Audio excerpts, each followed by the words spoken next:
What's up? Welcome to the Being Beautifully Honest podcast and channel. Thanks for being here, being subbed. If you're not, hit the button. And if you're listening on YouTube, hit the like. It's like walking in the room and hitting that light switch. Let's brighten up the place and get into the podversation. Several new accusers coming forward against Sean Diddy Combs, filing civil lawsuits now, including one man claiming he was assaulted by Combs when he was just 16. Combs has denied any wrongdoing for weeks now. Here's our senior investigative correspondent, Aaron Katursky. Tonight, disturbing new claims against hip-hop mogul Sean Combs. In new civil lawsuits, he's now accused of sexually assaulting 6 more people, including a man who says he was 16 at the time of the alleged assault. People have inundated our office with reports of times that they were with P. Diddy. It's been extraordinary, just the sheer numbers of people that have reported. The new civil lawsuits, all filed by anonymous accusers, allege attacks between 1995 and 2021, including at an apartment store stockroom, inside an event space bathroom, and at Combs' famous white parties in the Hamptons, where a then 16-year-old looking to break into the music industry says Combs took this picture with him in 1998, before things took an unexpected turn for the worst. Combs allegedly demanded that he needed to drop his pants and then molested him, asking, "Don't you want to break into the business?" Lawyers for Combs did not immediately respond, but have previously said he cannot address every meritless allegation in what has become a reckless media circus. Combs now faces at least 18 civil lawsuits alleging sexual assault and has pleaded not guilty to criminal charges, including sex trafficking and racketeering conspiracy. The plaintiff's attorneys tell us, David, these are the first of what could be scores of lawsuits alleging abhorrent conduct that they say is shockingly typical of Sean Combs. David? Aaron Katursky in New York. Thanks, Aaron. Let's just go ahead and get into this, because here's the thing when it comes to Sean Combs. We're just going to be using his government name from now on over here, because I'm tired of the Puffy, Diddy, Puff Daddy, Love, all of these different aliases. Let's just call it what it is. These are not nicknames. They're aliases. Most people that have aliases versus like an alter ego, like Beyonce and Sasha Fierce, a lot of times people who have aliases, it's because they have some criminal tendencies or they have been involved in a lot of crimes. So Sean Combs, everybody ain't lying. First, let's get into the attorney that is representing a lot of these people, Tony Buzbee, because he ain't no ambulance chaser. He is not someone that's out here just, will represent you, no fee unless you win your case, car accident attorneys. This is somebody that actually has a lot of skin in the game, and he has tried multiple cases to verdicts, obtaining more than $1 billion in verdicts over the course of his career. He is the subject of the book Defining Moments and has appeared on the cover of New York Times Magazine. In 2001, he was named a top 5 go-to lawyer in commercial litigation by the Texas Lawyer and is repeatedly named a super lawyer by Thomson Reuters. In 2015, he was named Attorney of the Year by Texas Lawyer due to winning 8 cases in a single year, including verdicts of $159 million, $41 million, $35 million, $30 million, and $12 million, all while also representing Governor Rick Perry in his criminal case that he was ultimately able to get dismissed. And he was spoken of as he's made his name going after corporations, and he usually wins big. And the New York Times stated it best when it described him as Mr. Buzbee is a big, mean, ambitious, tenacious, fire-breathing Texas trial lawyer. Really big, poster boy big. Tony Buzbee is not going to be representing anyone that he doesn't feel actually has a case. And like I said before, the fact that over 3,000 at the time when he had the press conference, over 3,000 people had reached out to him. Out of all of those people, they vetted over 100 some odd people as being credible in their claims. So all of this stuff about, like, Charlemagne talking about Diddy is, being chased after for money, and this is just about getting a bag, and now it's not making anything look credible. To me, it really felt like Charlemagne was doing Sean Combs's bidding to try to make it look like this is just, to use Donald Trump's terms, which I hate quoting him, a witch hunt. And we know that with Donald Trump, that is all about trying to take the focus off of what he's really done, because he really has done a lot of criminal and nefarious things. And then he wants to say, oh, nothing is going on, and, nothing to see here. Just keep it moving. So now we have him being sued. Like, actual lawsuits have been filed now by 6 new accusers, including someone who was a teen at the time, claiming that they were assaulted at the white party. Let's get into this. 2 women and 4 men filed new lawsuits against Sean Combs in New York on Monday, and they're all represented by Houston attorney Tony Buzbee. He has promised a wave of new lawsuits against Sean Diddy Combs, filed his first complaints Monday on behalf of 2 Jane Does and 4 John Does, who alleged they were the victims of violent sexual assaults between 1995 and 2021. One plaintiff claims he was 16 when he allegedly assaulted him at one of the music mogul's famous white parties. Lawyer Tony Buzbee recently touted his representation of 120 people who claim they suffered disturbing abuse by him. The 6 new lawsuits filed in the Southern District of New York under the city's Victims of Gender-Motivated Violence Protection Act include allegations he drugged, raped them, sodomized, and threatened to kill the patients. The plaintiffs, oh my God, not patients. Combs' attorneys largely deny the accusations in the lawsuits in a statement provided to Rolling Stone. They said the press conference and 1-800 number that preceded today's barrage of filings were clear attempts to garner publicity. The statement read, Mr. Combs and his legal team have full confidence in the facts, their legal defenses, and the integrity of the judicial process. In court, the truth will prevail that Mr. Combs has never actually assaulted anyone, adult or minor, man or woman. But they didn't say animals. I'm just kidding. But a John Doe who now lives in North Carolina is the first male to allege Combs assaulted him when he was a minor. The plaintiff claims he was 16 years old in 1998 when he attended one of Combs' legendary Hamptons-based white parties after being invited through a mutual connection. Doe claims he bumped into Combs during the event and took a photo with the Bad Boy Entertainment founder that's included in the filing. He says they discussed Doe's interests in the music industry and moved to a private area where the conversation took an unexpected turn for the worse. Combs allegedly told Doe to drop his pants and expose his,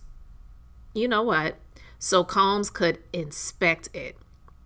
When the teen resisted, so let's just start there, because some people who want to try to be on the defense for him, they'll say, well, why would he do it?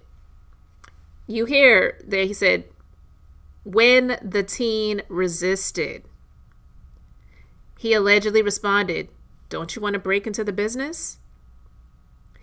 The lawsuit claims that Combs then grabbed his privates with his hand and began squeezing and feeling the genitals of this teen at the time. Afterward, Combs allegedly told him that his, quote, people would be in touch.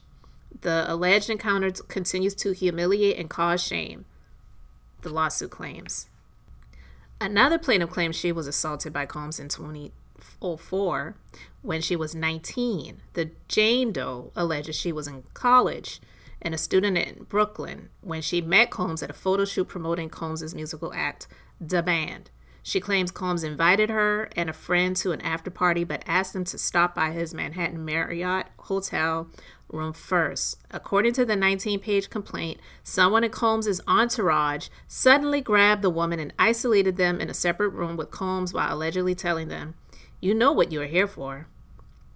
The Jane Doe alleges Combs instructed her and her friend to imbibe alcohol and coca, you know what that is, that he had prepared for them on a table. Combs continued getting gradually more aggressive with the two women and eventually began forcibly touching them without consent. When they resisted, here we go, resisted, because people like to say, well, what were they there for? They knew what they were there for. They know what it was about. They really wanted to break into the business. They wanted money. They wanted, yeah, a lot of people do. A lot of people do. Most people who are, let's just be clear, because I've said this before. Most people who are from strippers all the way down to being paid sex workers, if they had other alternatives, which I'm not going to say that there aren't. Most people, they want to try to get money the fast way, and there's a price to pay for that. But I'm saying if they were able to make the same amount of money doing things legitimately and where they wouldn't have to use their body parts, their mouth, their privates, front and back, and all this other stuff on people or people on them, then they would choose the option where they didn't have to use their bodies to make the money, because that's why most people use substances to take themselves out of themselves so that they don't really feel what they're going through. I can only imagine. So continuing, it says, when they resisted, Combs ordered Miss Doe's friend to perform oral on him, or else he would have them both murked. The woman says Combs ignored her attempts to resist and forced her to take her clothes off under threat of violence. Once she was undressed, Combs forced himself on her and began to assault her. Combs fondled, M-worded her, and ultimately raped'd Miss Doe, all while she was begging him to stop, the lawsuit states. And here's the thing, people. Let's just say she did want to get down with the get down, but this is the tricky part. When people are in the middle of stuff and they're like, you know what, this don't feel good, this don't feel right, I don't want to do this anymore, I want to stop. Or say, just not to be too graphic, but just to kind of give some examples, because I feel like some people, they forget that no means no, even if you're in the middle of it. It may not seem fair, especially to men, because it's like, well, I'm already in the middle of it. You can't tell me to stop once I'm already going. Yeah, you should have the right to do that, because once something doesn't feel right to someone anymore, even if it felt good in the beginning, once somebody tells you to stop, you may not like it, but you are supposed to stop. That's when it becomes a crime. So she was saying, stop, and he would not stop. According to the complaint, Combs told the woman he would be leaving the room, but she had to stay alone in the dark. Otherwise, she would be murked. After 30 minutes, a security guard told her she could leave, and she fled the hotel. This is some dark stuff. A third lawsuit came from a Georgia-based John Doe who claims he was invited to a New York City party hosted by Combs in October 21. The man claims he was picked up at the airport by Combs' associates and was offered ecstasy by Combs' employees at the event, which he refused. After consuming what he believed to be only an alcoholic drink, the man claims the room began spinning and he became disoriented. In a state of confusion, he attempted to remove himself from the situation, seeking a safe space. As Dole tried to leave, a male voice told him he had to hold on, and he promised to help him. Dole claims he later woke up in a bedroom paralyzed, unable to move, speak, or fight back. He distinctly recalled seeing Combs above him, naked, at one point during the assault. During this time, plaintiff was rammed in the back door, if you know what that means, by at least 3 men. Nobody can tell me that this is a lie. This is too just explicit and explanatory with the details. It's just everybody ain't lying. All right. The man described the night as life-altering and says he has continued to seek therapy to heal from the traumatic event. He is suing for RAPE, aggravated sexual abuse, assault, and battery. And amongst these lawsuits, Macy's is accused of covering up a violent 2008 sexual attack by Sean Combs at its flagship Herald Square Manhattan store to protect a multi-million-dollar deal with Combs' clothing brand, Sean John. The worldwide department store chain was named as a defendant. So here we go, because Tony Buzbee said that other companies, corporations, people in the coming days were going to be named. And so here we go with at least one of those companies, Macy's. The worldwide department store chain was named as a defendant in one of at least 6 federal lawsuits, all alleging sexual assaults filed against the hip-hop entrepreneur in Manhattan on Monday. The 19-page lawsuit is one of 2 filed Monday that names an outside company as a defendant beyond the companies belonging to Combs.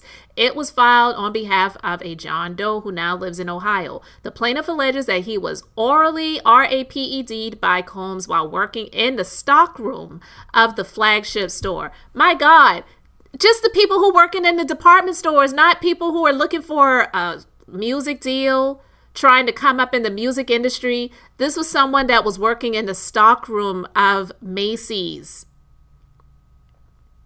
The plaintiff said he worked for Echo, a rival clothing company to Combs' Sean John brand that was also carried by Macy's. On the day of the attack, Combs entered into the stockroom with 3 armed bodyguards. Where are these bodyguards? Because they need to be named too. I don't care if they don't have 2 nickels to rub together. 1 or more of the guards struck him. He may have been pistol whipped, he alleges, causing him to fall to his hands and knees. The plaintiff says in the lawsuit that 1 or more of the bodyguards threatened to kill him. The plaintiff said Combs demanded he perform oral on him, calling him by the name of the company he worked for, Echo. Combs proceeded to orally RAPE the plaintiff in what he was describing as a 2-minute attack, according to the lawsuit. And the lawsuit alleges that after the assault, Combs grabbed armfuls of Sean John merchandise from the stockroom, went out onto the retail floor, and began passing out merchandise to an adoring crowd as if nothing had happened. The lawsuit accuses Macy's of quickly covering up the incident. The plaintiff reported it the same day to company security, but there was no follow-up, and he was soon barred from the store. Oh my God, Macy's needs to be taken down. And you know, hearing about this, because I was actually I was working with Macy's and I had sent some of my skincare products to the company. I wouldn't even want to do business with that store knowing this. And yeah, it's the actions of some people that worked there at the time. Maybe they still do work there. But then you wonder too, because after some things have been going on, Macy's has downsized a great deal. I don't know if you all are aware of that. A lot of stores are not open anymore and they're trying to shift to online. But this is huge. And I could see this happening. Like the guy said, he went out, was passing out merchandise and products as if nothing even happened. And then you have this picture of him standing next to Cassie and somebody, I'm assuming with Macy's, showing products. It's crazy and disgusting. And yeah, somebody that's a monster like this, they absolutely could go out as if nothing even happened. So to know that he reported it and they didn't do anything, and then they barred him from the store, and the details about do this, and I want you to call out the name Echo, the company that he was actually working for, which was a rival brand to his at the time. Oh yeah, I believe every single word of it. Approximately 3 weeks later, Terry Lundgren, CEO of Macy's, pressured Echo executives to fire the plaintiff because Macy's had just signed a multi-million-dollar deal with Sean John Clothing. The plaintiff was eventually fired and told by Echo that he could no longer live in his company-paid apartment in the city. My God, like, he really took this man's life. So Echo wasn't named as a defendant in the lawsuit, and the company did not immediately return requests for comment from Business Insider after normal business hours on Monday. I would be filing a wrongful termination lawsuit against them too. Now, I don't know if the statute of limitations on that has run out, possibly. I don't know, because this was from 2008, and he's not alleging that Echo is involved in anything sexual-wise, but the wrongful termination, that's terrible. The plaintiff believes that the report of the assault was destroyed or otherwise purged from Macy's records, and no action was ever taken as a result of the report, and he still fears for his life. Macy's and Lundgren did not immediately respond to requests for comment on the allegations. Attorneys for Combs, of course, they released a statement, and I don't care what they have to say. The Sean John brand, founded in '98, appears now to be defunct. Its Instagram page is blank and its website is broken, but its clothing, furniture, fragrance, and footwear were once a big moneymaker for both Macy's and Combs, with retail sales at the chain exceeding $525 million just in 2010. That's just in that year. And starting in 2011, the company's lucrative sportswear line, which it said made up about half of its sales, was exclusively sold at Macy's. 5 of the retailer's locations included Sean John shops, where the company's goods were marketed and sold in prime locations, and Combs appeared in commercials for the store. Ugh. Such a disgusting disgrace. And all of these people are not lying. And Tony Buzbee is not an ambulance chaser. You may not like him. You may not like the fact that he donated over $500,000 to Donald Trump's campaign. Look, he's getting the money, and that's what it is. But look, there's so much more to these other cases. I'm not even going to get into all of the other ones right now for the sake of time. But I really just wanted to talk about these right now because everybody ain't lying. Everybody ain't lying, and Tony Buzbee is not an ambulance chaser. He knows exactly what he's doing. This isn't some person new out the gate that's trying to make a name for themselves. He already has a name. He already has a name. People who are rich, I would never say that they don't want more money. So I wouldn't even, say anything with regards to the money, that he doesn't need it. Rich people, yeah, their money works for them. And so, yeah, they could use more money. So I would never say, oh, he don't need the money. But he definitely is somebody that is experienced in things like this, and he can get the job done. And he would not just be taking anyone's cases just for the sake of taking the cases. And it's not somebody that he could, really assist. So that's what that is. People just need to realize that Sean Combs has been living a foul, dark, demonic lifestyle for many years, and in the public, showcasing himself as something different. Stop worshiping and idolizing these people to think that they could never do anything like that. Getting disappointed with them when you hear things about them like this, because you really shouldn't be disappointed and shocked about anybody. I don't care if they were in the gospel music industry, okay? Because it's business. That's what they do. We don't spend our time with them in their private lives to know what is going on. But I feel like a lot of this stuff really had to start coming to the forefront because people just who want to be in that industry, they just wanted to be in the industry. They didn't want to be, a lot of them didn't want to be involved in all of that type of lifestyle, dark, nefarious living, but a lot of them, they got into it because they felt like in order to do what I love, I got to do with them what they like in order to do what I love. Just to live a certain type of life and lifestyle. How crazy is that? But anyway, guys, you let me know what you think about all of this in the comments. Let's just go ahead and get into it, and we'll be back with more later. Thanks for being here, liking, and subscribing. I'm Beth, just being beautifully honest. So until next time, I wanted to keep it brief, beautiful, and now I'm going to say bye.